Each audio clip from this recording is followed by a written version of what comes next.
problem. Just letting you know. Yeah, I bet you are, buddy. I'll bet you are. I'm sure we'll hear about it more as the pod goes on. Yeah. All right, let's do this. Yo,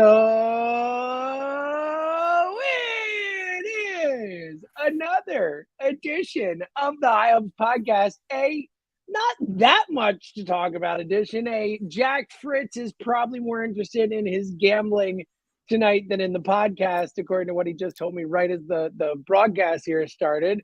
And in all honesty, listen, I appreciate you. But Steve Cohen, chill the bleep out edition of I Hope Pod. How you doing, buddy? I'm good. So I completely sitting here, trust tree, just you and I, and the millions of people that are watching on YouTube right now. Yes. By the way, if you want to watch us, if listening to us isn't enough, you can also watch us if you want to see just like probably the most good-looking baseball podcast ever to exist. Yep. It's us. But completely in the trust tree. Like I was sitting there yesterday, this started to get circulated where it was like, oh, Carlos Correa, like there's worry about his physical. And I was like, that freaking Steve Cohen they're gonna get him. Like they're gonna find a way to get him. So when I saw the news this morning, it was like the least shocking thing ever. I was like, of course they did. And it's crazy. I can't believe Correa is a freaking Met. It reminds me so much of A-Rod going to the Yankees. That was like out of nowhere too when he's supposed to be a Red Sox. He is now playing third base, and like I don't know if a ball is going to get to the left side of the infield. I got to be honest. Like I don't think it's going to get through. But like for as much as I am, Mets this, Mets that. Like, I just think the NL East is going to be so much freaking fun next year. And there is so many storylines to get into. And my overall take is we got Trey Turner. So, whatever. We got Trey Turner. Yeah. I'd rather have Trey Turner than Carlos Correa. There's no question about that at the contract and all that. And I'd certainly rather pay the guy to play shortstop than to play third. But man, Steve Cohen he's a wild card, man. Every owner in baseball hates this dude, and I absolutely love it. Like baseball needs 30 Steve Cohens. It really does. The guy, he's so good for the sport. The Red Sox, the Boston freaking Red Sox are crying poor right now. The Boston Red Sox are crying poor, and I love that Steve Cohen is just like shining a light on how absolutely cheap they're being. So that's great. But like enough, bro. Like enough already. Like the numbers are insane. Did you see this? Like, so for those who might not have seen it, so with their payroll right now is $384 million. He will be paying $111 million luxury tax dollars. Jack Fritz, that's essentially the St. Louis Cardinals, more or less, in luxury tax Steve Cohen is paying. And then think about this. Prior to this, the most any team had ever doled out in a season was a little under $350 million. He's almost $150 million above that. He's basically the Houston Astros above the highest spent team in the history of baseball. Like, it's crazy. The Houston Astros are $153 million. The whole team, they just won the World Series. He's the Houston Astros above the previous most expensive team in the history of baseball. It is wild, man. Like, this guy is wild. And good for him. And good for, I'm jealous. And we got a guy. We're lucky. We're all right. We're the third highest payroll in baseball. No complaints. Middleton, Jack, no doubt. But Cohen is just lapping the field, man. He's like Steinbrenner. It's crazy. Well, I think his luxury tax bill is higher than like 11 teams' payrolls. Yes, it's 111 million, man. I know. Honestly, it's probably more than 11 teams. It's probably like, 12, 14, something like that. Like, Like I So said, more than 11. I'm like, it could be 12. I have two things that I'm here to admit. One, I thought I was getting out ahead of this. I thought it was a good take at the time. But turns out, hand up, Steve Cohen might not be a fraud. It might be because I was thrown off the set a little bit. Like he was deferring money, like didn't want to pay DeGrom. The Kumar Rocker thing kind of fell apart. And I was just like, listen, Steve Cohen on Fraud Watch. I am here to say off Fraud Watch now. Don't think he's a fraud. And the other Fraud thing, Watch just ended. Yes.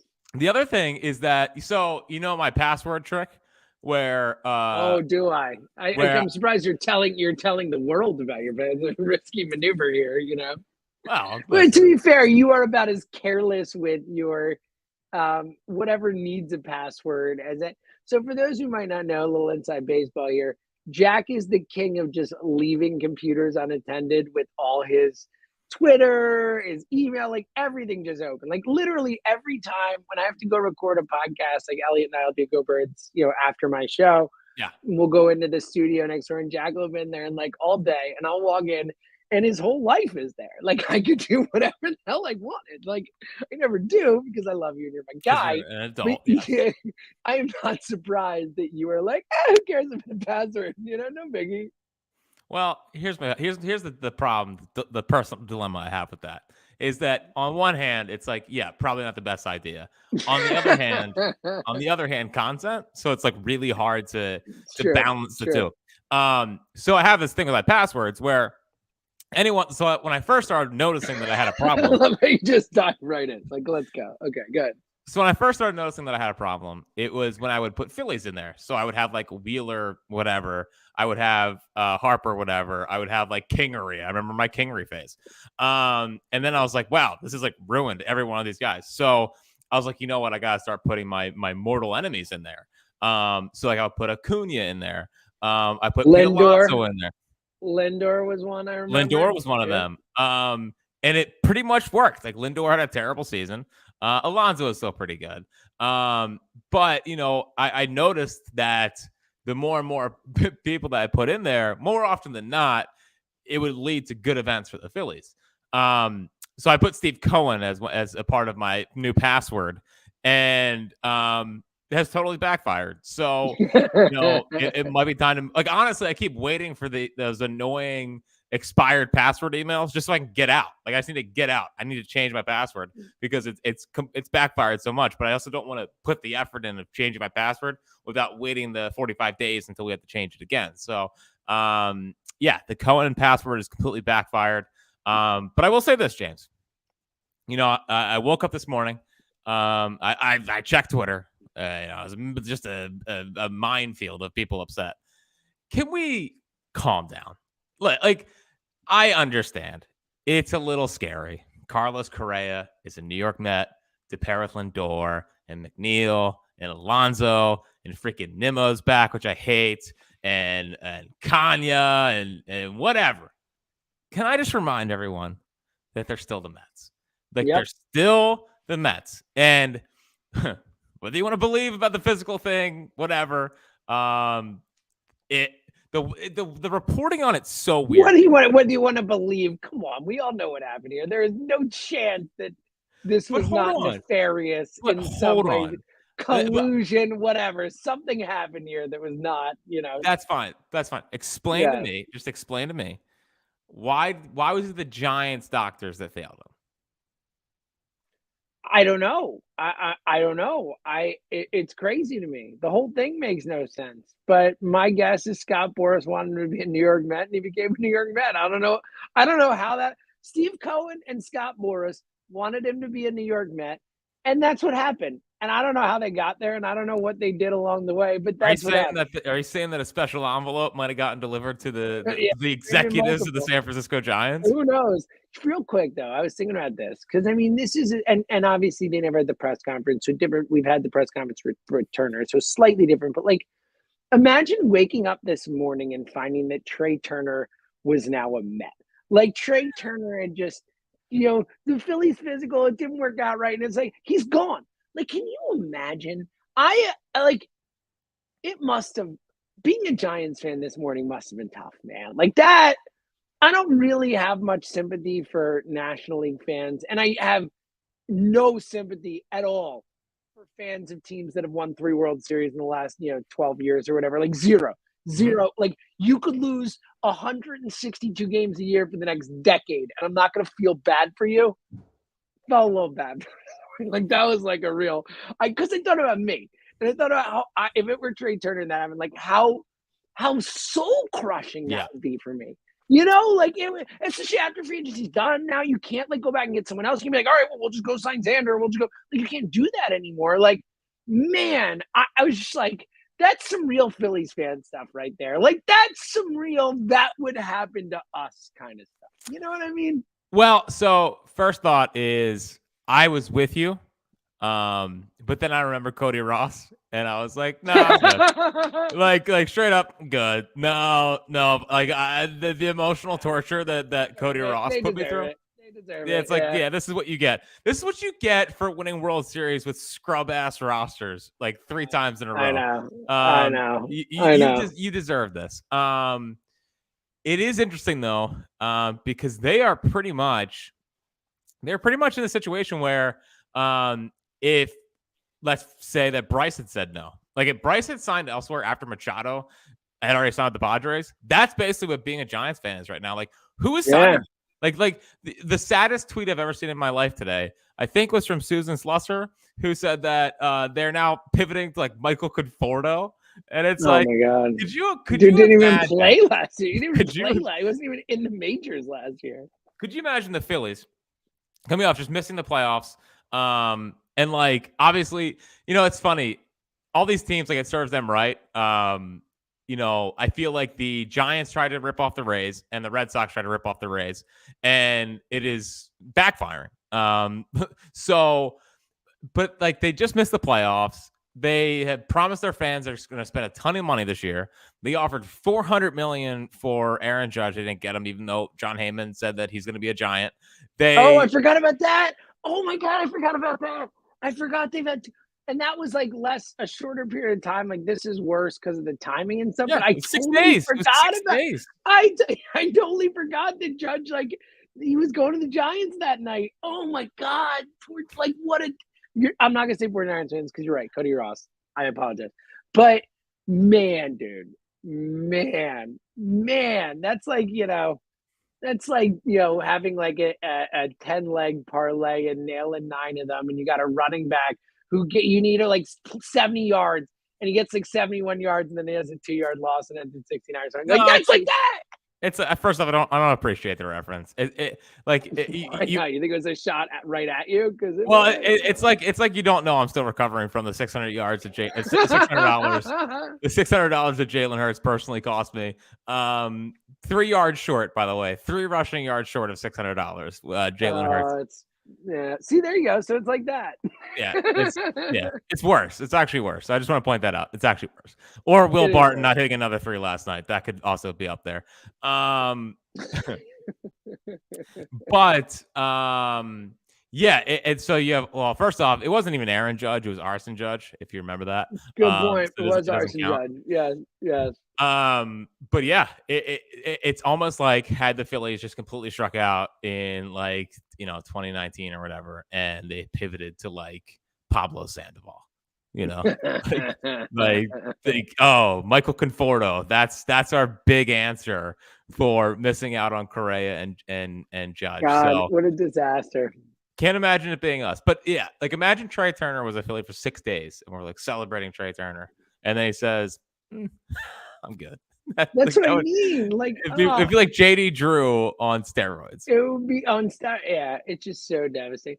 All right, so I'm with you on the whole though. I honestly I don't for some reason I know they're spending a lot of money. Look, they're gonna be good and stuff, but they've signed a bunch of guys that pretty much other than Correa, I wouldn't have particularly wanted the Phillies to sign at the prices they're at, for the most part, other than the Japanese guy. You were right. I watched the Japanese guy, Senga. He's nasty. I would have been really fine with the Phillies signing that guy. But like Verlander, I wasn't in on that for these 2 years. He might be good. I don't know, but he's turning 40 and they gave him $80-something million for the next couple of years. I wasn't. I mean, look, Brandon Nimmo's a good player, 8 for 162. I know that's market value, but that seemed crazy to me. At 100+ million for a closer, like I take some solace again. 312 million for a third baseman who's a shortstop. Like, look, Correa's a great player, but I mean, he's better as a shortstop than as a third baseman. I'll tell you that much. I'd rather pay a shortstop 300+ million than a third baseman with that skill set. So, I think they're going to be really good. And I am, again, jealous is the wrong word just because our owner's spending, but I'm jealous that Steve Cohen's our owner. I'm freaking jealous seeing this guy just go out and say, bleep everybody. I don't care about anything. I'm just going to totally, swing my what around and just say I'm the freaking baddest dude in this league.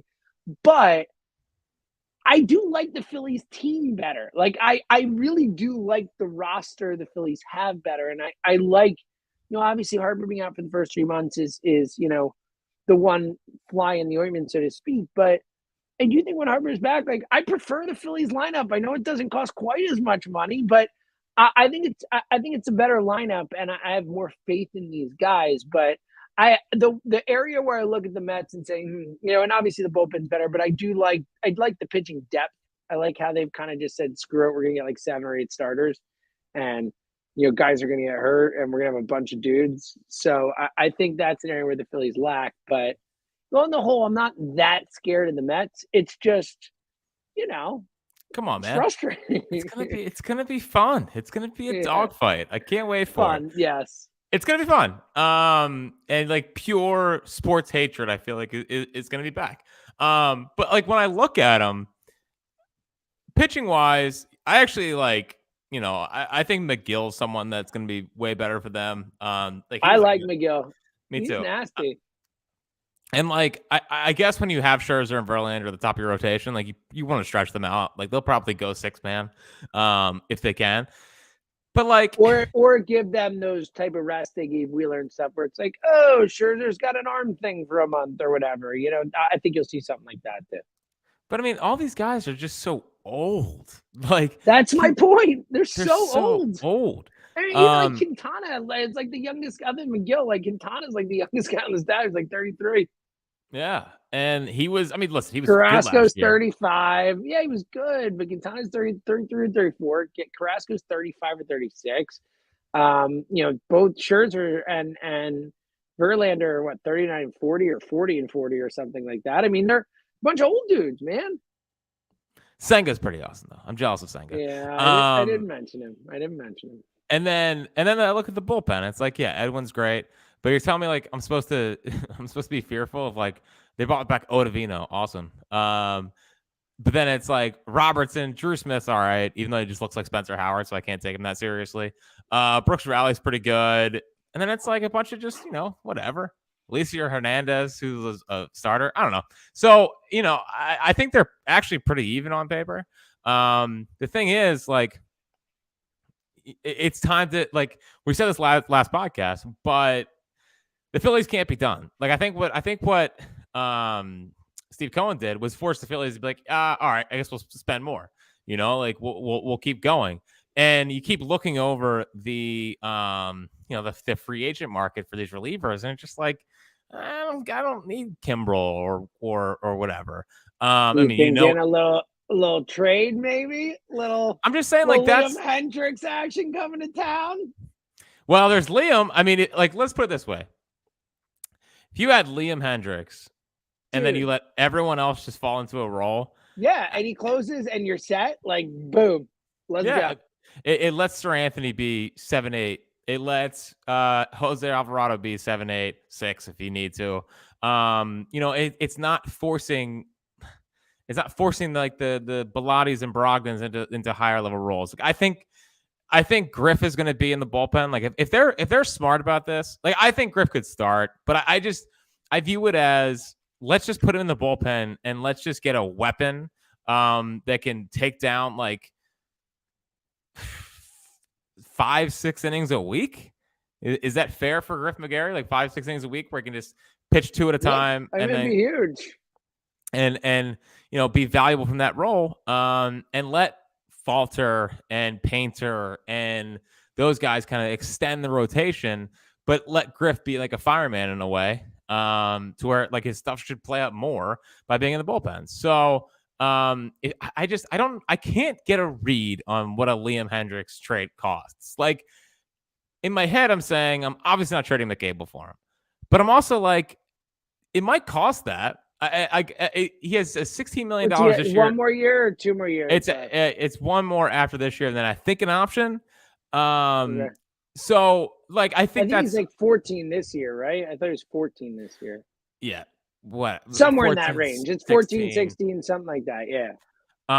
And I just keep thinking, like, am I really prepared to have to give up McAble to go get this done? But at the same time, we talked about this a lot. You're in your window to win a World Series. So it's like, well, do you really have a choice? So he is 14 this year.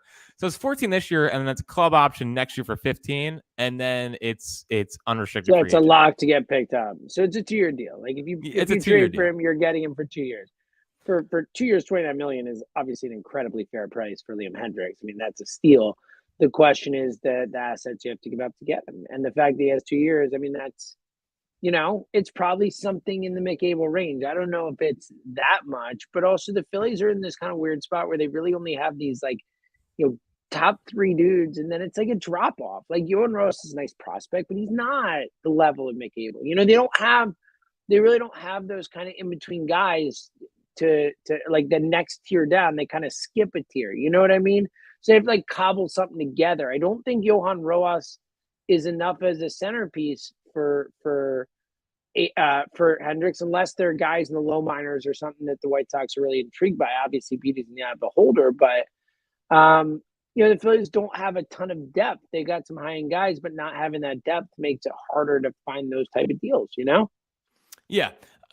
So where it comes back to me with is I think McAble's a hefty asking price for Liam Hendriks. I understand if they would do it. I would be a little bit leery of it. But it'd make the Phillies like that much better. But I would legitimately give up Mick for a guy like Alex Lang. And like Alex Lang is a guy that like I think he has a chance to be the next Clay Holmes. Like Clay Holmes was in Pittsburgh. Now the problem is that like I think Alex Lang pitched like a 2.5 ERA last year. So that kind of like Clay Holmes was like pitching in the 4s when the Yankees stole him from the Pirates. So he definitely is on that track. But he have him for 4 more years after this, and like I think the guy's going to be a superstar. And I think if he wasn't in Detroit, I think we'd be talking about him like in the elite reliever kind of category. Tigers, you never know how close or far away they are from really competing. But if I'm them and I'm looking for a possible like superstar level reliever trade, like Alex Lang is the guy that I want. The Tigers got the number 1 prospect from the Braves for Joe Jimenez. And I think that, first off, I think McAble's a better prospect than that guy was. But at the same time, like Alex Lang has less years before or more years before free agency. More years. Joe Jimenez. And Jimenez is good. That was a good move by the Braves. Yeah, but the weird part about him is that he's been up and down a lot. Like he's been great, his high bad, end is high. great. Yeah, you're right. But he's playing games and stuff too. It's so hard to wrap your head around like these trades. I'm giving up, a guy that could be a possible ace for very, very good relievers.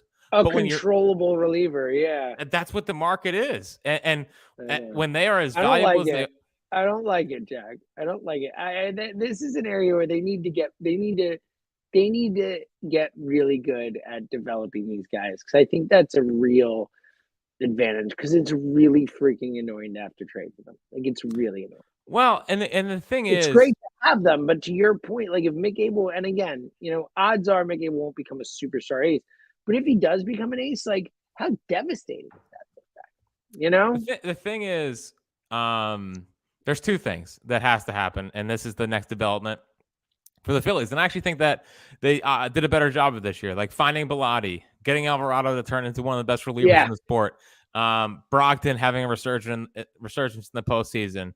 Hopefully Coonrod, like as he gets healthier, can get back to the guy that we saw the year before. but like a guy like Coonrod, a guy like Bilotti, where it's you're not giving up much to go after him, but you bring him in and you develop him. I think that they're starting to do that with some of the guys they drafted. Problem is that they're like 2 years away, because they just started getting them in the pipeline now. So, I think that look at the Dodgers always bring up random guys, put them in their bullpen. They're great, but they also make a trade for these lower level guys that you don't see coming. Like who was the guy last year? Was it Almonte or whatever that was like disgusting? And he was like awful with the Rockies, like those kind of moves. And trusting your player development staff. So like, I think they're going to be in the market. Like I don't get the sense they're really going to be aggressive from building the bullpen standpoint. And I think it's going to be a lot of Bilottis and these kind of guys that maybe have some usage stuff that they want to throw more, rather than let's push all our chips in and go get a stud reliever. And I'm not sure that's the right course of action. Yeah, look, I'm with you. I think that, John Middleton, as much as he has crushed it, and he's Jack Middleton, and we're happy, and we're not going to rip him no matter what else happens this offseason.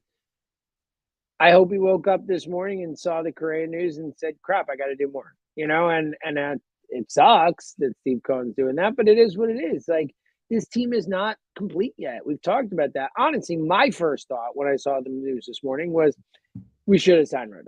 Like, that was my first thought. That was the first thought that went through me. I was like, oh, we should have signed Rodon. That's really what I thought. We talked about it. That's how I felt. I felt like, all right, like that was the move to counter this. If you sign Rodon and Turner, no one cares. Everyone's like, oh, we got the two best dudes. We win. Let's go. But, it is what it is. And I like that Walker's here and all that. But I do think that to that point, I do think they need to do more, whether it's creative trades, whether it's, there's not much left on it's crazy, Jack. It is December 20th. It's not even Christmas. Like, the market's done. It's barren. Like, who's even the best guy on the market right now? I mean, right? It's like all the old relievers. Yeah, right? Craig Kimbrell. Woo! Yeah, give me Craig Kimbrell. Like, it's just it's crazy. Dave is dying to find Dave's a way to. dying it. Dave's waiting out the Kimbrell market. Hopefully, please wait it out. 100%. All right. He's waiting. Like a bag of baseballs and a few cheesesteaks. You can probably get Craig Kimbrell at this point. You should be. Man, there's nothing. It's ugly. It's so sad. There's so many Dombrowski trade time. There's so many failed former fantasy baseball hopes. Oh, Alex Reyes is still available. Come on. I don't even care. I don't care how long it takes till he's healthy. Bring me him. Yeah. Blank check. I would. I mean, maybe that'd be dumb, but I'd give him $100 million for sure.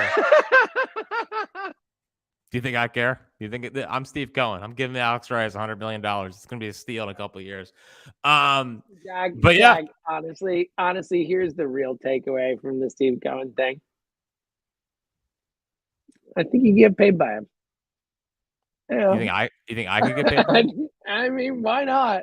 He can give you $1 million to come up and see if they can develop you. I mean, I think you can just throw $1 million away. Why not? This should be your thing, is trying to get Steve Cohen to sign you for $1 million. Yeah, but that sounds like working out again. I'm good. Can I, piggybacking off of that, can I give you a real thought? Like, I promise you, I'm not lying to you. Can I give you a real thought that went through my head today? It's a nervous lead-in. Like, oh, I promise I'm not lying. Be it for real. But yeah, go ahead. Tell me something that is the truth. I thought, and honest to God, I thought about this 3 different times today. I said, I could easily do what Billy Epler's doing right now. Like, imagine being the GM for the Mets and just being dude, I could legitimately build. First off, I could build a better baseball team than Billy Epler. There's like absolutely no doubt. You just gotta ask Steve to hand out a check. That's what I'm saying. That is what I'm saying. It's like, dude, imagine it being fantasy baseball, but you can just like spend whatever. Like, there's no it's like it's your budget, but you get 3 times the budget of every other dude. I'm just gonna buy that guy. I think I want him. Like, Billy Epler has to be the luckiest man alive. I swear, he has to be. You think they're like the guys come in and Verlander's like, yeah, I want 2 years, $75 million. You want 80? How about 85? let's give you 86. It's a nice round number. Boom. There we go. Yeah, feels like that's what they're doing. It's We like the got it. opposite of the Braves. The Braves get guys into a room, they put a gun to their head and said, sign this or we're killing you and your family. And the Mets are like, here, That's whatever you want. We'll give you more. But it's true, right? What other explanation is there for these guys signing their lives away to the Braves for like a fraction of what they would get on the market? It's crazy, man. I don't know, but maybe One the after Braves the player. other. All of them. Strider, Acuna, Albies. It's like guy after dude after dude. It's Riley. Like all of them. Like it's crazy. The Braves have the 4 of the 6 best long-term contracts in baseball. It's a joke. It's ridiculous. Yeah, well, And listen. the Mets are like, here, take whatever you want. Oh yeah, Imagine, you want a part of my company? Here you go. Imagine if you put the Braves roster on the Mets, and like you gave them all like start back at 0. Oh my god, it'd be like a $700 million roster right now. It'd be insane. Yeah. So, but I will say, by the way, Carlos Correa a cheater too. Let's never forget that. As part of this whole discussion. I know. I'm just kidding. I understand. But he did. I mean, he cheated. I know. A lot of people cheated during that time. Barry Bonds also a cheater who you won in the Hall of Fame. I love Barry. Put that guy in the Hall of Fame right now. Didn't do anything that was against the rules. Just saying. There was. I don't know if that's true. But yeah. Also, that their collapse off this is just going to be that much sweeter. Like, there's going to be so much freezing cold takes. That's the good take right there. Retweeting them, and then like October when they get eliminated by like Joe Musgrove and then Buck Showalter's out checking his ear again. It's gonna be great. Also, if you want full spin zone on why I'm actually happy that he's a Met. Oh, you're happy? Yes. Watch this. You know what else it means? It means that the Giants won't make the playoffs again, which means our path to making the playoffs is like second or third best team in the division because Bryce is missing half the year. That much easier. You're pretty much eliminating the Giants. So it's like what? Padres, Dodgers out west. The Diamondbacks are a little frisky, but they're not ready. The Cubs are not ready yet. The 3 in the East. Yeah, the 3 in the East and the Cardinals. And the Cardinals. There we go. And the Brewers, whatever. Like the playoffs are. Why even play the season? Exactly. I'm honestly like. I was gonna say half kidding. I'm like 5% kidding. Why even play the season? We know who's gonna be in the playoffs. See, and that's why I wish it didn't happen to baseball, just because, like, because then it does. It's like, well, what's the point of playing 162? But I know that us saying this is going to end up coming back and being like, oh, that was a bad idea when we said this. So we've never said anything that came back to bite us ever. I would like that last part of the podcast, not in the episode. The Phillies we cannot lock in a playoff spot for this team at all. They got to go out. They got to earn it and win more than 87. What do you think is there over-under out for next year yet? Because I wonder what it's going to be set up. No, they're not out yet. Well, it's going to be fascinating. I mean, I would guess it would be Mets, Braves, Phillies in terms of win totals, which is pretty wild because I think the Phillies would probably be, if I had to guess, I would guess it's probably similar to where it ended last year, not where it started, but I would guess they're in the 86 to 88 range would be my guess. Braves are probably like 90 and the Mets are like 92, or Braves like 89 and Mets are 91, something like that. Maybe Mets are like 93. The Braves are 91. Mets won 100 in some games last year, 106. They both did. I know, but they're never as high as you'd think. Maybe they will be, but like the Dodgers have been the biggest lock in betting for like 6 straight years. Or it's like every year it's like, 96, 98. And they're like, they win 110 or 106 or whatever. It's like, of course they're going to like, I think last year they were like 103 or 104. Finally, they had not been over 100 any of the years. They were like 103, 104. And it's like, they were still an over. Of course they were. Yeah. If I had to guess, I would guess 88 and a half. That's what I would. Yeah, that's what I think that's fair. I'll go 88 even. Nice. So there we go. That's good. We're only a half game separated. Except that we don't play the NL East as much next year. So I know. Maybe that'll help the win. It's good news. It could be. It's good news.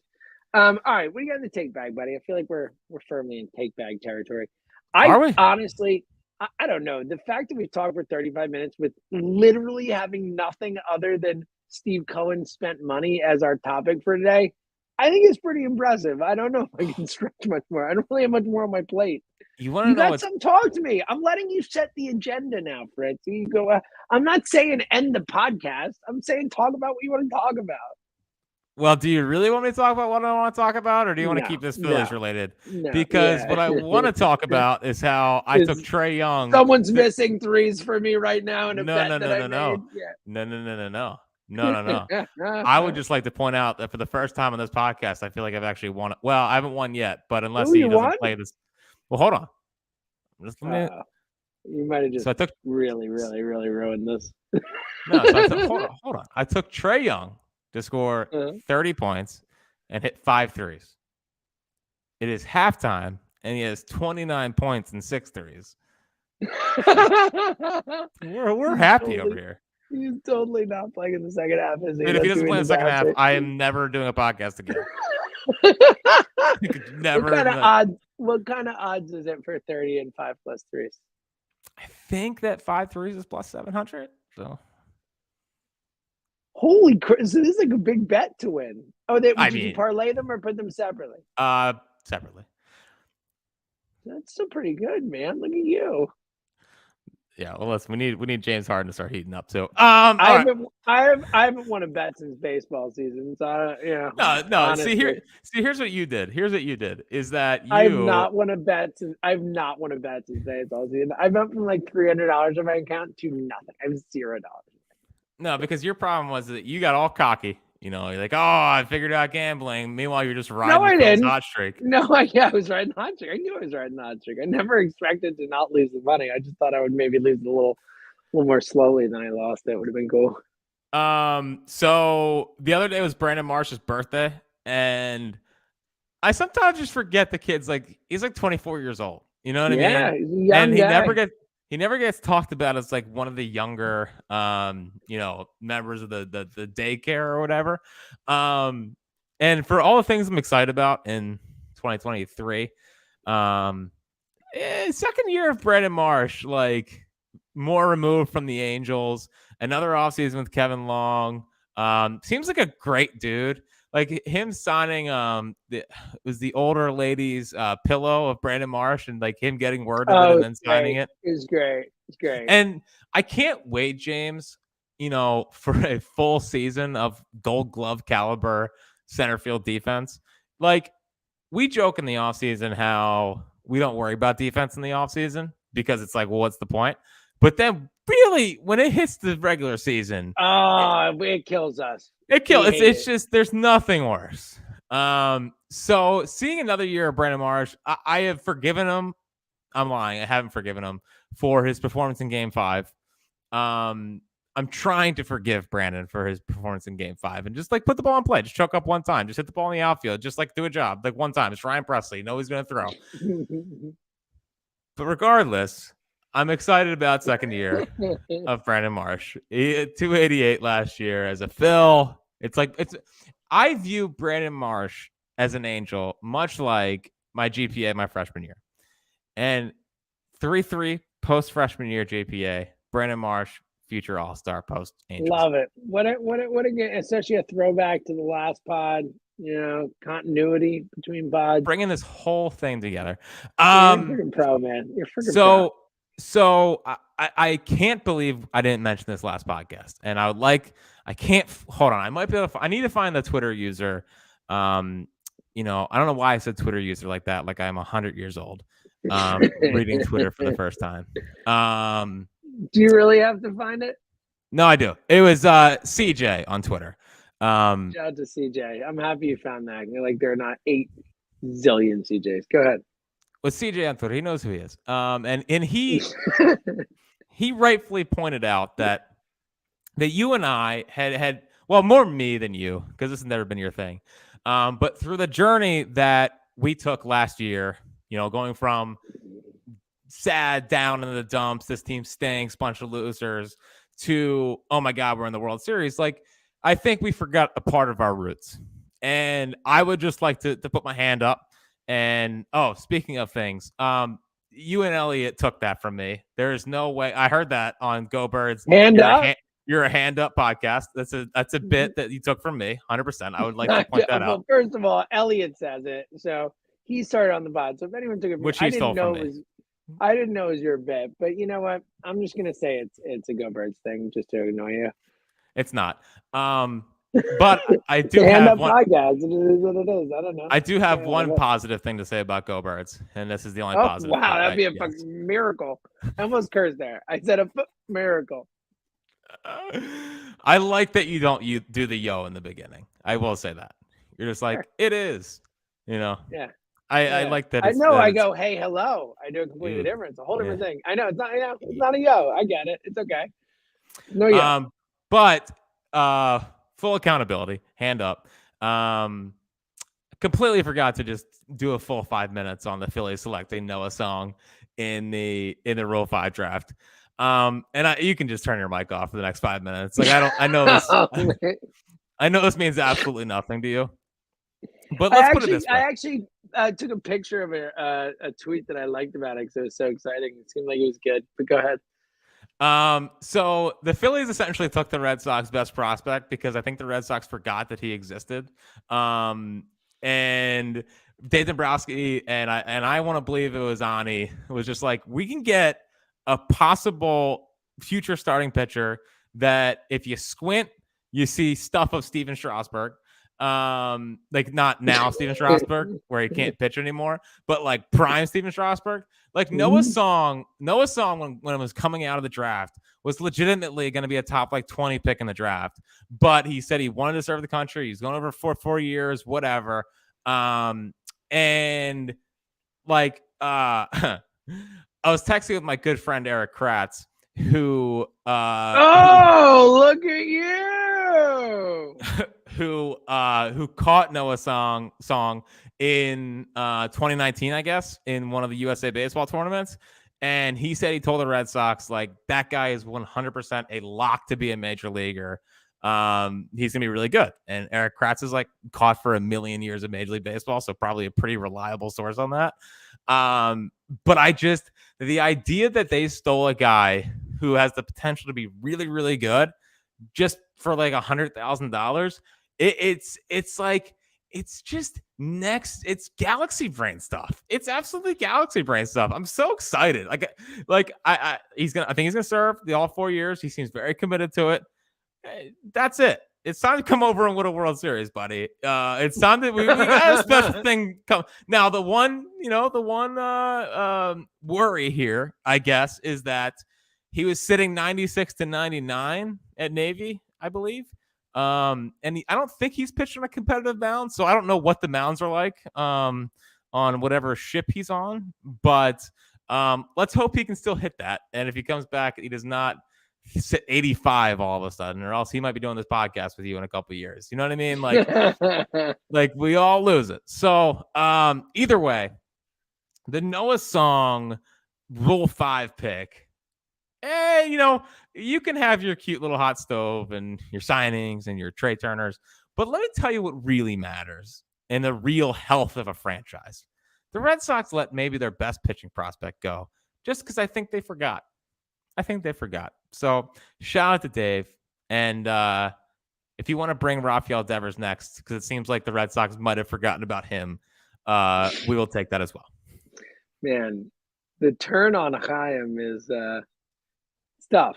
It's tough to see. Is that our worst take? Is that our worst take? Oh, it's definitely the biggest miss in the history of the sport, without a doubt. Like nothing's even close. I mean, and I do think he is hamstrung by ownership there. Like I think he is in a bad spot. But he can't find any talent. It was bad. No, it was really bad. It was really bad. It was really bad. Really bad. But I'm just saying, like I think what the Red Sox are doing, it's the single worst thing that's happening in baseball right now. Like, it's not important. You are the Boston. If I was on Boston radio, it would be every day. Just like, you guys are the Boston Red Sox. Like, can we act like it's so bad for the sport what the Red Sox are trying to do? It's hard. And I hope they fail. Like it's so much better for the sport if the Red Sox fail at trying to become the race. Like, you're the Red Sox, be the Red Sox. So for their sake, I hope they sell the team. I think they're just a joke up there. I hope they sell the team. Get someone in there that wants to spend money and restore greatness to Red Sox Nation. It's crazy too because those owners had an amazing freaking run. I mean, they brought championships. They brought special things that franchise that hadn't been there, and it's really it's been a horrible turn. Back to Noah's song. I took a picture of a tweet from your guy. Look at this, Kyle Body tweeting about it. Said this is an insanely sick pick. Said Noah Song hasn't pitched since 2019 because of military service. He would have been a surefire first rounder out of college if not military bound. The number's insane. 161 strikeouts in 94 innings. Is that good? I'm not sure. I feel like kind of close to 2 strikeouts an inning. No matter what level you're at, that feels like it's pretty impressive. No, it seems like a pretty smart pick, and we'll see. Obviously, I think it'll all come down to your point of, is he throwing a baseball these 4 years? Because, it's not the kind of thing where you just like don't do it and you're just like fine.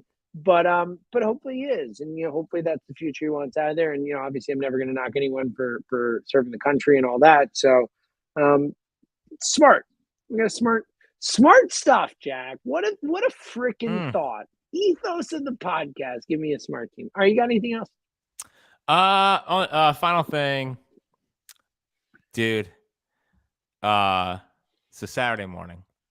I go downstairs.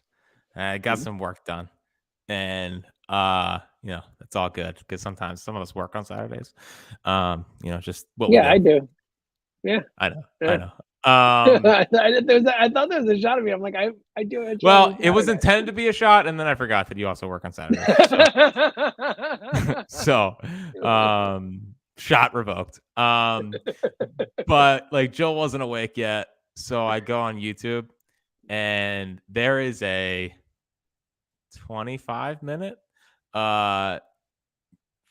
It's the bottom of the third against the Braves. It's that whole inning, which is the Hoskins homer, the Harper homer, the Stott double, and it's the whole inning, but with Fransky in LA, like doing all the commentary on it. If you want to see a 28-year-old sitting on his couch at like 9 a.m. with coffee in his hand, like legitimately welling up, that was me on Saturday. Because like I was there, so I don't remember the roar. Besides what I heard. Well, that's what I did, dude. That's as when we went to those games, I would come home and on because I get the package, you use my package. You can go back and watch them still on the package. You can go back and watch any game if it's the day after, no matter the market, no matter whatever, or if it's after the game has ended. I mean, so after we would go to those games, like after we went to the clincher and all that, I would come home and I would watch it on the TV here and. Just to hear it's so loud. It's so loud on TV. It was crazy, man. Yeah. And I was sitting there and I was like, I can see why Trey Turner said this is cool. And like, I'm going to go sign the player for the next 11 years. So if you're ever like bored, the Fransky in LA calling of it inning, by the way, I mean, just the best. Heroes. Just the best. Amazing. Yeah. Shout out to Joe Giglio and Hugh Douglas, new midday show. Yeah, buddy. Shout out. Our guy Joe Giglio obviously has been featured in this feed before, has helped us host shows, as we've been on his show. Does this mean that we're getting the High Hopes Hour roundtable on the midday show? Let me tell you, Joe. Or Jack. I was gonna say this is to Joe. As I say, let me tell you, Jack, Joe, it better. All right. That's all I'm gonna say. It better. I mean, I'm giving you an audience. I mean, I'm basically saying, here you go, Joe Giglio. Welcome to this midday thing that we've cultivated and enriched and made great for you. So you're welcome. Great Phillies callers in the midday. We get phenomenal Phillies callers in the midday. You do get good Phillies callers in the midday. I know. You know what we didn't used to when we started the show? Get good Phillies callers. We cultivated them. We brought them along. You're welcome, Joe. That's all. Joe and May. Also, congratulations. Joe and Mayfair's my go-to midday show caller. We got some great. I mean, Black Gritty is a great one. Well, he's originally a midday show. He jumps all over. Originally a midday show caller, started with us. Tom from Abington, obviously a great caller. Not allowed to call our show. Yeah, there's a weird whole thing there going. Let's be honest. I mean, if we're going to be honest, if we're just talking callers to a specific show for the station, the Go Birds callers are the best callers. It's just we brought Justin in Tennessee to the station. We brought like so many people came to the CJ in Texas. All these great callers. Christian Ocean, this is disrespectful.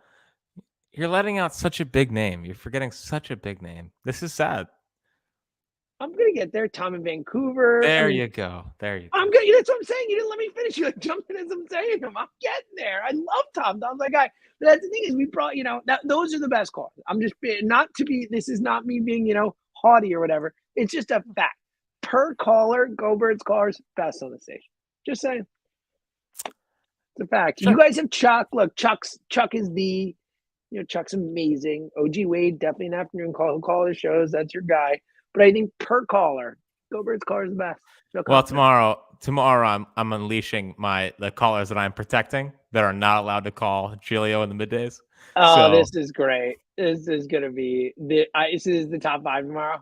Okay, so again, I think we've told the High Hopes people this because you're our people at Bino, but my favorite part of my day is when Jack comes in with like a little wry grin on his face, being like, "Here's what I got today," and I'm like particularly excited for tomorrow now. That's something to look forward to. The callers that I'm really protecting in an expansion draft of although I think yeah. Well, I think your future morning show callers, I think they're auditioning on our show. Like, we've got a lot of Kenny from the Dirty 30s. Oh, really? Yeah, Kenny, Eagle Shirley called us today. So we're keeping Kenny. I'll say that. I love Kenny. I like Kenny. Kenny's great. Yeah. The others we'll see. Do people like when we bring them inside WIP? I love everyone. Yeah. I don't know. Let us know. Tweet at Jack because I won't. James won't see it. Tweet at Jack and either say yes WIP or no WIP. We'll know what it means. We don't need anything. Is that good with you? Yeah, Probably shouldn't be saying no WIP because we don't want like shots at our station. Well, but then I would just say yes or no. But when they say no WIP, we can excuse that off as work in progress. Okay, I like that. All right, well, let us know because we won't do it if you don't care. I mean, we don't care. We're Phillies. Well, Phillies first here. I mean, it is our job. Like we talk about, like our whole lives right now are WIP. So it's hard not to talk. Hard not to talk about our lives. Although I think it's so funny. Last thing, and then we'll get out of here because I can't believe we're 52 minutes in. We had nothing. No topic today. It's what we do. I said to you before, I'm like, I have nothing to say, and I'm sure we're going to talk for an hour. So there we go. Last thing, I'm always surprised. You probably don't see it as much as I do. I'm always surprised by the people that don't know that you and I work at WIP. Like, does that happen? Yeah, they're like don't understand when we're talking about like what show we produce or whatnot. Like they found the podcast. I did not know that was a thing. Wow. Found the podcast not through Twitter or anything, just like searched Phillies and found us. So I like that though. I think that's really fun. Whatever. It's cultivating 2 audiences. If you're one of those people, thank you. I appreciate you. If you're one of the other people, thank you. I appreciate you. Do you like that I'm wearing a Eagles sweatshirt for this? Oh, look, I couldn't tell. Look at you. Yeah, I love it. Like I'm happy you're an Eagles fan, Jack. I'm happy you're back. I am an Eagles fan. You see Jalen Hurts made the Pro Bowl, 8 Eagles. You excited? Isn't a flag football game now? I know. It's so dumb. Like isn't it a skills competition? Like just do all pros. Here's the football question: who gets the first team all pros at Mahomes or Hurts? Those will be the 2 quarterbacks most likely. I think Burrow obviously has a chance, but who do you think the first and second all pro quarterbacks are? Does Hurts get jobbed? Does he get one of the all pro teams? Does he get jobbed off the all pro team?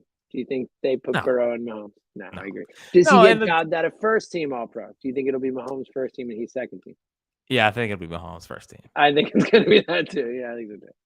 Well, 215-592-9494.